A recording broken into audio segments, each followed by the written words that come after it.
अंडमान निकोबार द्वीप समूह का भरोसेमंद YouTube news channel the echo of India. नमस्कार, the echo of India news channel में आपका स्वागत है। मैं राकेश चंद्र लाल। नगर पालिका परिषद के 5वें और अंतिम वर्ष के कार्यकाल के लिए आज यानी कि 30 अप्रैल को सीनियर वाइस चेयरपर्सन और जूनियर वाइस चेयरपर्सन के लिए चुनाव कराया गया। नगर पालिका परिषद के सभागार में ये चुनाव संपन्न हुआ और एक बार फिर से सीक्रेट बैलेट के जरिए चुनाव कराया गया। इस चुनाव में भारतीय राष्ट्रीय कांग्रेस के जो उम्मीदवार वेट्रीवेल वो विजयी हुए हैं सीनियर वाइस चेयरमैन के पद पर और उन्होंने भारतीय जनता पार्टी के सोमेश्वर राव को पराजित किया। वेट्रीवेल को कुल 15 पार्षदों का समर्थन मिला, जबकि 9 पार्षद सोमेश्वर राव के पक्ष में वोट डाले। उधर जो जूनियर वाइस चेयरमैन का जो पद है, उस पद में भारतीय जनता पार्टी के राजेश पाल गोविंद और दूसरी तरफ जो भारतीय राष्ट्रीय कांग्रेस के उम्मीदवार Sanjeev Reddy junior vice chairman के लिए, इन दोनों में टक्कर हुई थी और दोनों को ही 12-12 वोट मिले, यानी कि 12-12 24 पार्षदों का जो नगर पालिका परिषद में कुल 24 पार्षद है, तो दोनों को ही 12-12 पार्षदों का समर्थन मिला। एक तरह से टाई हो गया और टाई होने के बाद लॉटरी निकाला गया। लॉटरी में राजेश पाल गोविंद विजयी हो गए।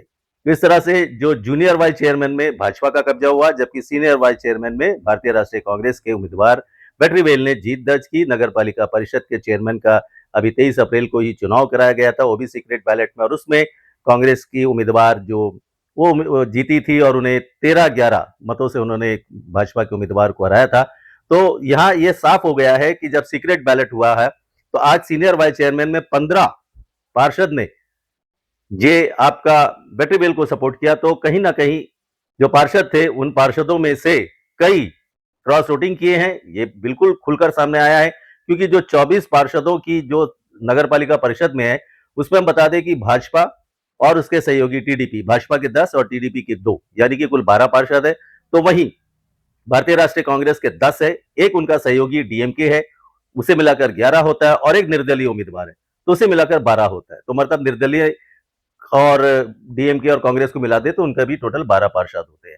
तो 12-12 जूनियर वाइस चेयरमैन के इसमें स्पष्ट रूप से आया कि 12-12 पार्षदों का समर्थन मिला, लेकिन वहीं 15-9 का डिफरेंस आया आपका सीनियर वाइस चेयरमैन में। तो क्रॉस वोटिंग उससे पहले भी हुई थी, नगर पालिका अध्यक्ष पद में भी हुई थी और अभी भी हुई है। और इस संबंध में हमने जो बात भी की थी कि ये जो क्रॉस वोटिंग होती है, इसे रोकने के लिए क्या कदम उठाया जाए। तो कुछ दिन पहले ही हमें जो प्रदेश अध्यक्ष से हमने बात की थी भाजपा के, तो उन्होंने कहा कि ये मामला अभी यहाँ प्रशासन के उपराज्यपाल के समक्ष विचाराधीन है और जल्दी जो एंटी डिफेक्शन लॉ है ये लागू हो जाएगा। तो जब व्हिप जारी करने की बात होती पार्टी की ओर से, राष्ट्रीय स्तर पर तो व्हिप जारी होता है, जब बहुत ही भयंकर, बहुत ही संवेदनशील मुद्दा होता है तो पार्टियां जो है व्हिप जारी करती ताकि उनके सभी सांसद लोकसभा में, राज्यसभा में उपस्थित रहे। तो यहाँ ये सिस्टम लागू नहीं है।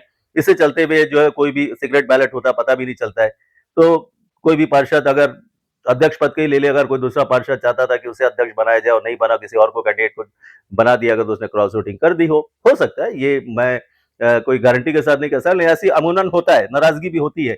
और ये नाराजगी देखिए ना, सीनियर वाइस चेयर का इसमें 15 सोमेश्वर राव और जब वेट्रीवेल के इसमें 15 वेट्रीवेल के सहयोग सपोर्ट में आया, जबकि 9 इनको मिला। तो इस तरह से क्रॉस वोटिंग तो होती है और अब आगे देखना क्या होता है। लेकिन हाँ, आज जो चुनाव हुआ उस चुनाव में उपाध्यक्ष में भारतीय राष्ट्रीय कांग्रेस और जूनियर चेयरपर्सन में भाजपा के उम्मीदवार जीते हैं। तो अब नगर पालिका परिषद का अब कार्यकाल ये शुरू हो गया है और ये 9 महीने का ही कार्यकाल रहेगा, क्योंकि अगले वर्ष तो चुनाव होना है और अप्रैल में बैठना है नए चेयरमैन को। तो ऐसे में उससे पहले इलेक्शन होना है, तो फरवरी तक कार्यकाल ही रहेगा। देखना है अब सब मिलकर क्या काम करते हैं, शहर को स्वच्छ, सुंदर और आकर्षक बनाने में इनका कितना बड़ा योगदान होता है। बहुत बहुत धन्यवाद। नमस्कार। अंडमान निकोबार द्वीप समूह का भरोसेमंद YouTube news channel the echo of India.